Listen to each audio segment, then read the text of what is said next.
Duck. One morning, Percy was talking to Gordon and James in the engine shed. "The Fat Controller is getting a bigger engine to help me," said Percy proudly. "Nonsense," said Gordon. "We don't need a bigger engine." "You just need to work more and chatter less," said James. Percy sighed. "No one listens to me. They think I'm a silly little engine and order them about. I'll show them," but he didn't know how. Later that day, Percy brought some coaches to the station. "Hello, Percy," said the Fat Controller. "You look tired." "Yes, sir," replied Percy sadly. "I don't know if I'm standing on my dome or my wheels." "Cheer up, Percy," laughed the Fat Controller. "The new engine can do the work here alone. You can help Thomas and Toby build my new harbour." "Oh, thank you, sir," said Percy happily. The next morning, the new engine arrived. He was a Great Western engine. "What's your name?" asked the Fat Controller. "Montague, sir, but everyone calls me Duck because they say I waddle," replied the engine. "I don't really, sir, but I like being called Duck." "Duck it is then," said the Fat Controller. "Percy, come and show Duck around." Percy and Duck got on well. Duck knew how to make the trucks behave, and soon they were almost finished. James, Gordon and Henry watched Duck quietly doing his work. "Let's have some fun," they whispered, and they wished. "Wah, wah, wah." Percy was cross, but Duck ignored them. Then the engines began to order him about. "Do they tell you to do things, Percy?" asked Duck. "Yes, they do," replied Percy sadly. "Right," said Duck. "We'll soon stop that nonsense." And he whispered something to Percy. "We'll do it tonight."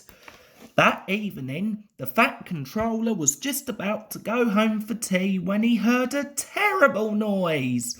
He hurried to the yard. Henry, Gordon and James were wheezing furiously. "Stop that noise!" bellowed the Fat Controller. "They won't let us in," hissed Gordon, and the Fat Controller realised that Duck and Percy were sat calmly at the points outside the engine shed, refusing to move. The Fat Controller was very angry. "Duck, explain this behaviour," he shouted. "Beg your pardon, sir," said Duck politely, "but these engines are giving us orders. Please could you inform them that we only take orders from you?" "Duck and Percy, you are causing a disturbance," thundered the Fat Controller. "And as for you," he said, turning to the big engines, "you made the disturbance. Duck is quite right. This is my railway and I give the orders." Henry, Gordon and James were very embarrassed. From then on, Duck worked well at the yard and the Fat Controller was very pleased with him. One day, Duck was resting in the engine shed when the Fat Controller arrived. "Would you like to have a branch line of your own?" he asked. "Yes, please, sir," Duck replied excitedly, and he took charge of his own branch line, which ran along the coast to the small railway. Duck was very proud of his branch line, but he couldn't do all the work himself, so Donald and Douglas took turns to help him. One evening, he was talking to Donald. "You don't understand how much the Fat Controller relies on me," said Duck proudly. "I'm a Great Western engine and—" interrupted Donald. "You sound like you laid an egg. Now let an engine slip." "Quack yourself," said Duck indignantly. The following morning, Duck spoke to his driver. "Donald says I quack as if I laid an egg," he said. "Let's play a joke on him to teach him a lesson." "I have an idea," laughed his fireman, and he whispered something to Duck and his driver.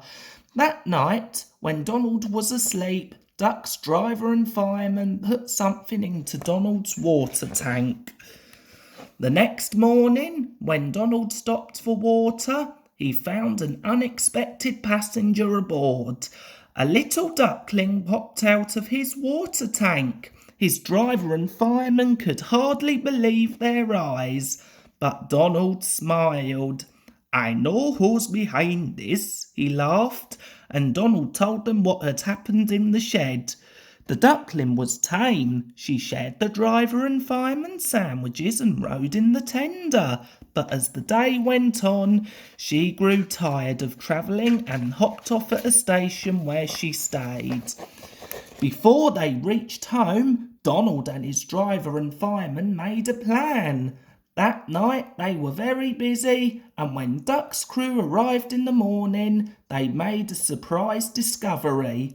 "Look, Duck," they laughed. "There's a nest with an egg in it under your bunker." Donald opened a sleepy eye.